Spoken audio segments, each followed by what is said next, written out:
retour sur la chaîne Basket Session Reverse, votre point NBA du matin. On tourne en ce moment à 2 matchs par nuit, donc évidemment encore cette nuit, 2 matchs. Les Lakers qui ont battu les Warriors 104-101, 3-1 pour les Lakers dans cette série. Et même score dans la série entre Miami et New York après la victoire du Heat 109-101 contre les Knicks. On va débriefer tout ça avec Shai Mamou. Salut Shai, Salut Antoine. en forme? Très bien, nickel, hein.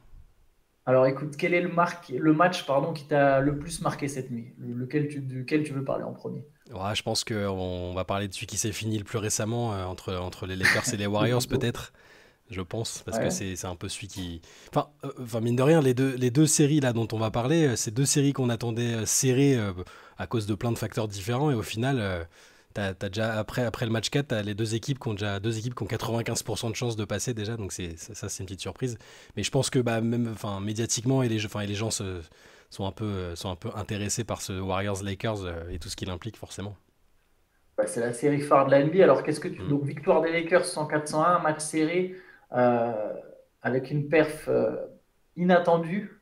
Et Je te ouais. lance là-dessus, peut-être celle de Lonnie Walker 4, Ouais. quasiment pas utilisée sur ses playoffs et qui là met 15 points dans le quatrième quart-temps pour faire gagner Los Tu Angeles. sais que j'avais presque oublié qu'il faisait partie de l'équipe, hein, c'est fou, mais il fait avec le lifting qu'il y a eu avant la deadline et tous les départs qui ont été enregistrés aux Lakers, j'avais presque oublié qu'il était encore là et Bah, il jouait plus. il jouait plus au final ils ont tout le crédit à Darvin Ham qui s'est dit que c'était le bon soir pour le relancer. Alors LeBron a dit à la fin du match qu'il savait hein, que Lonnie Walker allait faire un match dans cette série, qu'il l'avait prévu. Le goût de la narration de LeBron qui savait avant tout le monde. Mais force est de constater qu'ils l'ont quand même ils l'ont bien maintenu dans le groupe et dans le bon état d'esprit et il a eu cette réussite offensive qu'il a déjà montré par le passé, un joueur un peu inconscient dans le bon sens du terme. Quand il est en forme, il a une belle adresse, c'est un beau joueur offensif. Et là, 15 points dans le quatrième carton, tous les points marqués dans le quatrième carton pour lui. Et il a été décisif parce qu'il met un panier, je crois, avant enfin, dans le money time, il en met un, il réussit ses deux lancers. Les Lakers ont d'ailleurs été très propres sur la ligne dans le money time. Il Et met le panier, bah, ils font 20 sur 20 au lancer sur le match, mais il met le panier pour repasser devant à un peu moins de 2 minutes de la fin. hmm, C'est lui, le 100 à ouais. 99, c'est lui qui met ce panier. Il prend un rebond défensif très important après un des ratés de Stephen Curry à 15 secondes de la Hmm, fin. Il y a donc un point d'avance pour les Lakers. Curry vient de rater sa tentative et c'est lui qui prend le rebond défensif et qui derrière met les deux lancers. Ce que je trouve intéressant aussi, c'est la manière dont il a marqué ses points. C'est-à-dire que voilà, quand on joue à côté de LeBron James, les joueurs un peu comme ça, les shooters, ils peuvent avoir tendance à marquer essentiellement en spot-up ou juste les gars, c'est des mecs qui courent dans un corner, ils réceptionnent, ils hmm, tirent. Lonnie Walker, pas tout à fait. Il y a des tirs sur LeBron qui ressort la balle, mais il a aussi agressé le cercle. Il a aussi été à mi-distance. Au final, il met qu'un seul panier à 3 points, hein. Il est allé chercher certains de ses points tout seul, vraiment en patron. Tu vois, tu parlais de confiance, c'est vraiment le gars qui s'est dit bah attends, mais moi je suis là, je peux faire la différence.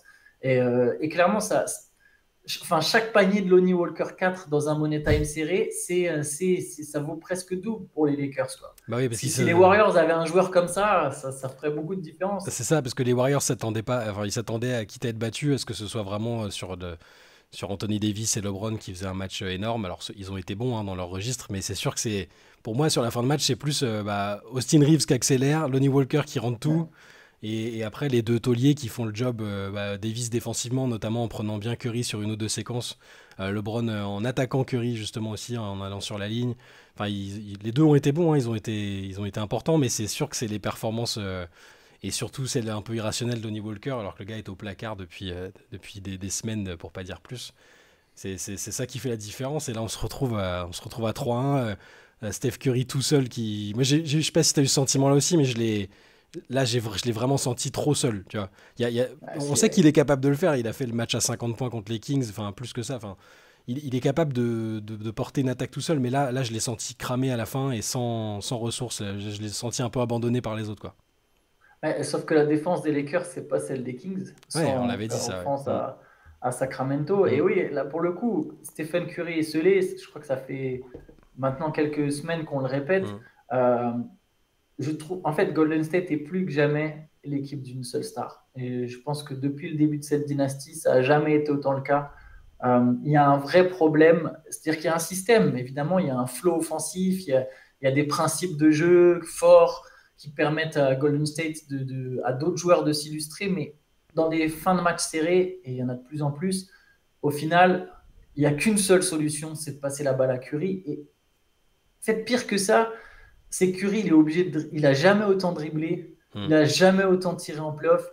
Alors, il a un cardio exceptionnel, Stephen Curry. On sait que c'est un joueur beaucoup plus athlétique qu'il n'y paraît, mais je pense qu'on lui a jamais demandé autant en fait du côté de Golden State pour porter vraiment toute l'attaque. Et je trouve, tu vois, tu parlais de Reeves qui accélère, Lonnie Walker. En fait, c'est un point récurrent sur ces playoffs du côté des Lakers. Il y a les deux stars, mais les autres autour, il y en a toujours un à un moment qui fait aussi la différence. À Golden State, franchement, c'est pas le cas. Ouais. Klay Thompson, il peut que être utilisé sans le ballon. Il peut plus poser un dribble. En tout cas, il peut pas faire la différence en dribble. J'exagère à peine. Donc oui, s'il a de l'adresse, bah ça va faire du bien. Mais là, c'était pas le cas cette nuit. Andrew Wiggins, il peut jouer quelques 1 contre 1, mais il n'a pas cette percussion non plus. Alors, peut-être c'est une question de rythme, comme il est revenu tard en fin de saison, mais il ne peut pas faire la différence. Je pense que cette deuxième star, dans l'idée des Warriors, après le titre de l'an dernier, cette deuxième star, c'était Jordan Poole. Ils lui ont donné un gros contrat pour ça. Mais Jordan Poole, il a complètement disparu de la rotation. Il ne défend pas. Il est inutile sur ses minutes. Il s'est passé exactement ce que tu avais dit pour te lancer des fleurs. Il faudrait retrouver dans lequel CQFR, dans lequel podcast on avait parlé. Mais tu avais dit, je pense que d'ici la fin de la série et très rapidement, Moody va jouer Moody va avoir ses minutes. Et surtout, il va finir les matchs plutôt que Jordan Poole. Et là, ça, c'est ce qui s'est passé. Moody était sur le terrain à la fin. Poole, il a joué 10 minutes, 0 sur 4. Quand il apporte pas offensivement, il est malheureusement pour lui inutile, pour pas dire handicapant. Donc Kerr est pas fou, il l'a plus mis du tout. Et c'est fou quand on y pense, vu son contrat et ce qu'ils ont misé sur lui, juste même en termes d'investissement émotionnel, sportif, ce qui s'est passé avec Draymond Green, le fait qu'il ait été soutenu et mis en avant. Là, dans ces playoffs et sur cette série, c'est un énorme handicap pour l'instant. Il est pas du tout dedans et c'est peut-être déjà trop tard là. Ouais, c'est ça, ouais, parce que là, il y a 3-1. Maintenant, bon, euh, pour la narration, pour l'histoire, effectivement, Stephen Curry qui remonte un 3-1 à LeBron James, Ouais. j'imagine que ça plairait à la NBA, mais ouais, j'ai l'impression que ces Warriors, en tout cas, vraiment, le fait de se reposer autant sur Stephen Curry, Mm. que ce soit sur cette série ou sur une suivante, je vois vraiment pas comment cette équipe peut gagner. Et je pense que même pour l'avenir, il y a par exemple, même, je parlais de deuxième star, mais même tout simplement un Austin Reeves, en fait. Mm. Un Austin Reeves qui est bon, qui est plutôt bon hier soir, alors qui a mal commencé le match, mais qui finit plutôt bien et qui finit à 21 points. Tu vois, il y a un moment dans le quatrième quart-temps, boum, il joue son pick and roll, il accélère, il met du rythme, il a ce tranchant, en fait. Et les Lakers, du coup, peuvent se permettre de s'appuyer sur d'autres choses. Les Warriors, ça a été balle à Curry, balle à Curry, balle à Curry. Alors, il finit en triple-double, hein, Stephen Curry. Ouais. Il finit avec 31 points, 10 rebonds, 14 passes. Mais tu sens qu'il y a de la fatigue, 12 sur 30 au tir. Et à la fin, il a 2 occasions de passer devant. Il y a son petit mi-distance en fadeaway où la balle tourne autour du cercle, elle ressort. Et ensuite, il y a un espèce de tir déclenché alors qu'il reste 13 secondes au chrono. Il a Davis sur lui. Ouais. Euh, Si c'est pas Stephen très Curry, loin, à tu 9 mètres, ouais, c'est dis ça. que c'est un vrai bad shot. Si c'est pas C'est Curry. ça, Mais... ce tir-là, il est pire que celui de Jordan Poole dans le Ouais, gamin. Tu ouais, vois, mais clairement. vu que c'est Curry, on peut dire que voilà. Mais Mais peut-être qu'il n'a pas le jus, tu vois, il n'a plus le jus à ce non, mais moment-là c'est d'agresser. sûr. Un 2 points aurait pu. Le gars, il joue Non, ça se 42 minutes voyait, avec tous les franchement, ballons. ça se voyait sur son visage, ça s'est vu dans les dernières minutes, ça s'est vu à la fin, je le sens fatigué. Donc ça veut pas dire qu'il aura pas les ressources pour remonter la pente sur le ou les prochains matchs. Mais moi ce qui m'a aussi, ce que je trouve un peu inquiétant pour les Warriors, c'est que Kerr tente des choses, mais que ça fonctionne pas. Il a encore changé le line-up. Là, Gary Payton était titulaire. Kevin Looney qui a l'air d'être encore indisposé. Alors j'arrive pas à savoir quelle est la part de maladie et la part de cœur qui pense qu'il est peut-être pas ultra adapté à l'opposition. Je sais pas, il y a un peu des deux, mais il a été tellement important sur le premier tour, tellement important sur un ou deux des premiers matchs de la série que là tu le vois jouer 11 minutes, il est pas impactant. Et, Gary Payton est bien, enfin là, dans son registre il est très bien, il est 7 sur 9, donc il finit tout ce qu'on lui passe, il le finit. Mais ça fonctionne pas. Là, Michael Green, qui était titulaire les 2 derniers matchs, il joue 2 minutes. Kuminga ne joue pas, je sais pas. Mais en plus, Payton, pour le coup, il commence, il est plutôt bon, mais c'est pas lui qui finit le Non. match. C'est Moody. Il y a eu des espèces d'incohérences. Pareil, les Warriors ont eu beaucoup de succès à faire des pick and roll entre Curry et Wiggins en impliquant Anthony Davis pour que Curry agresse Davis. Bon, c'est ce qui s'est passé à la fin. Et comme je l'ai dit, il a raté ses 2 tirs. Mais pendant une majeure partie du quatrième quart-temps, les Warriors, ils ne l'ont pas fait en fait. Ils ont attendu le dernier moment, quand ça devenait être vraiment chaud, pour revenir là-dessus, il y a encore eu des pertes de balles. Ah, celle de Draymond, elle fait mal à la fin. Celle de Draymond à la fin, mais même en tout, bon, ils perdent 16 ballons. Mm. C'est une équipe qui a les mêmes lacunes que lorsqu'elle dominait, sauf qu'elle a moins de jus et je pense moins de talent en fait que lorsqu'elle dominait. Ouais. Et bah du coup, bah voilà, ça on voit la différence. C'est une équipe qui est menée 3-1 aujourd'hui par les Lakers. Ouais, c'est compliqué. Après, elle fait partie, les Warriors font partie de ces équipes qui ont déjà remonté un 3-1 contre KC. Ça font aussi partie des équipes qu'on en dilapidé un. Donc je peux pas les enterrer totalement, mais c'est sûr que là, la dynamique, euh, les Lakers paraissent vraiment bien. Je veux vraiment pas leur porter l'œil, mais j'ai l'impression que là, il y a que une blessure d'un des deux cadres. On touche du bois pour eux parce que c'est pas arrivé. Ce qu'on redoutait n'est pas arrivé. Anthony Davis est très bien. LeBron est bien. Il continue de bien gérer ses efforts. Mais j'ai l'impression que si sur le ou les prochains matchs, les Lakers arrivent à 100%, ils ont psychologiquement, ils sont devant là. Oui, j'ai l'impression que psychologiquement aussi ils ont l'ascendant. Bon alors du coup, tu veux pas enterrer Golden State, mais est-ce que tu es prêt à enterrer New York qui est mené 3-1 par Miami? Ouais. Troisième défaite des Knicks Je vais être en cash. 4 matchs sur cette série. Ouais. 109-101 hier soir. Oui, je vais être franc. J'ai beau plutôt être pour les Knicks dans cette série. Là, il y a un manque de plein de choses par rapport à Miami. Enfin, je veux dire, voilà, cette équipe de Miami, on la connaît.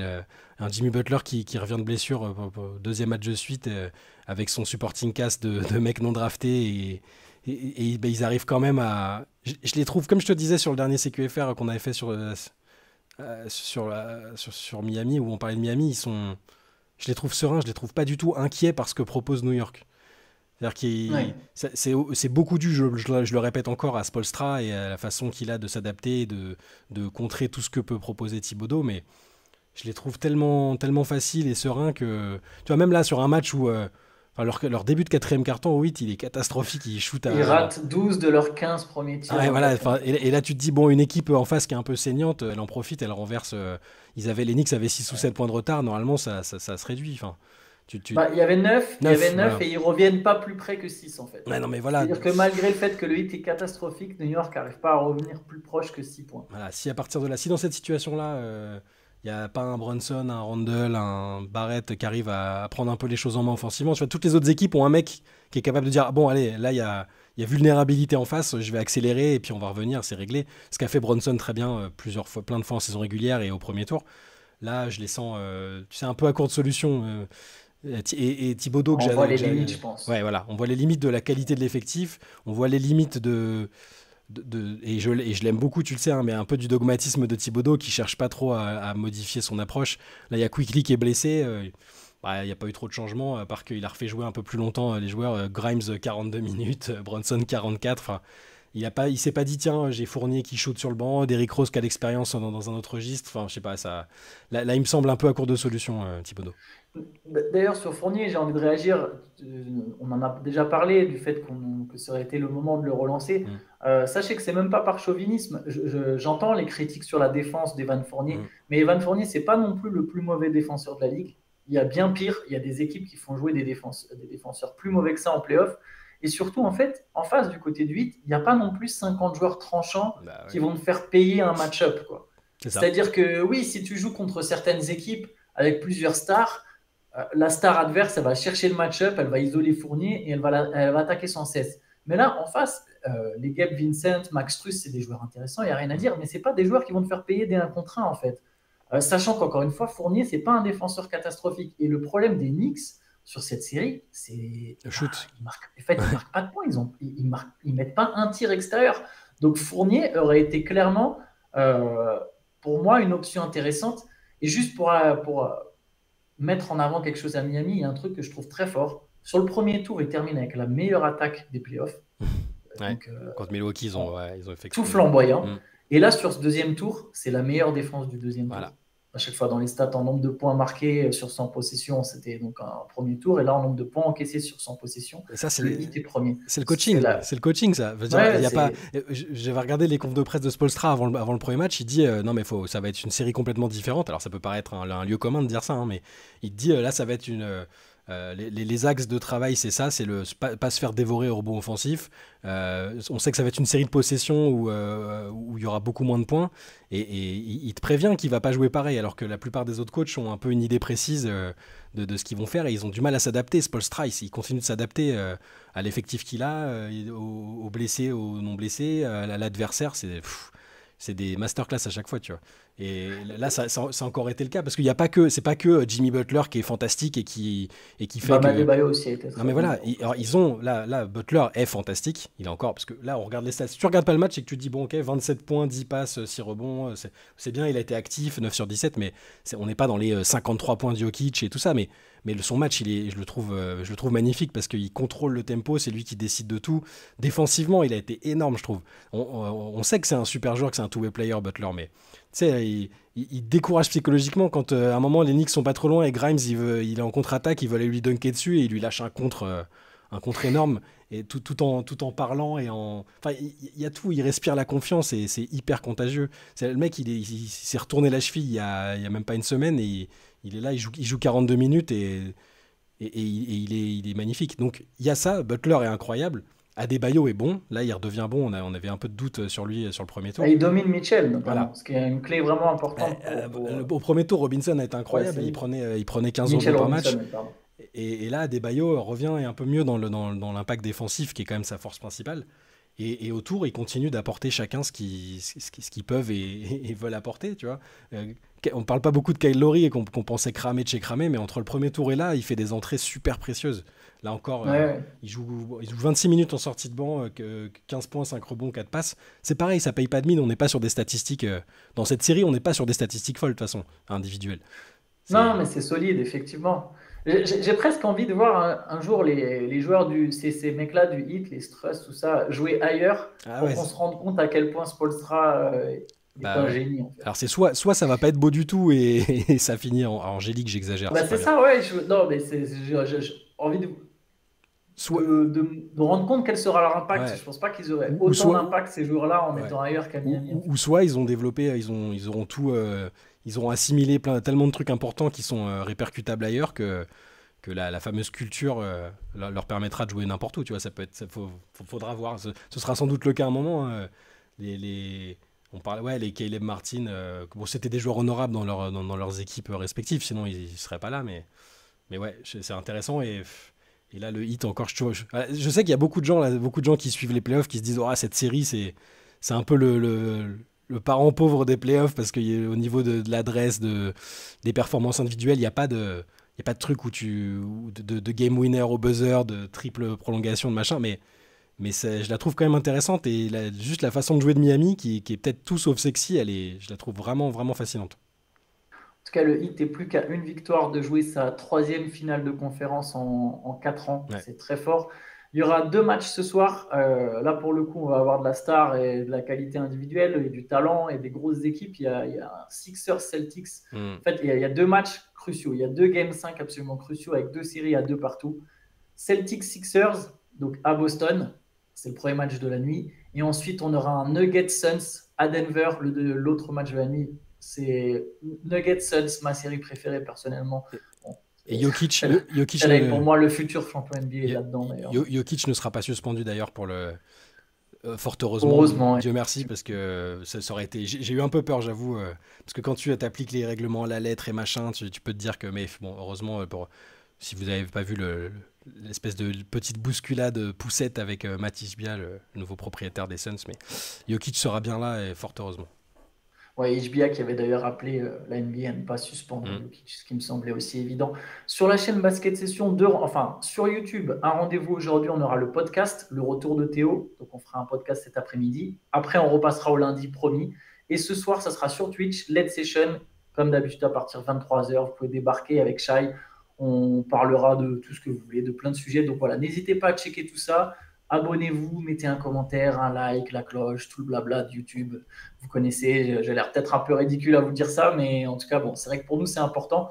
Donc voilà, n'hésitez pas. Et nous, on se retrouve cet après-midi et ensuite dès demain. Ciao à tous. Ciao!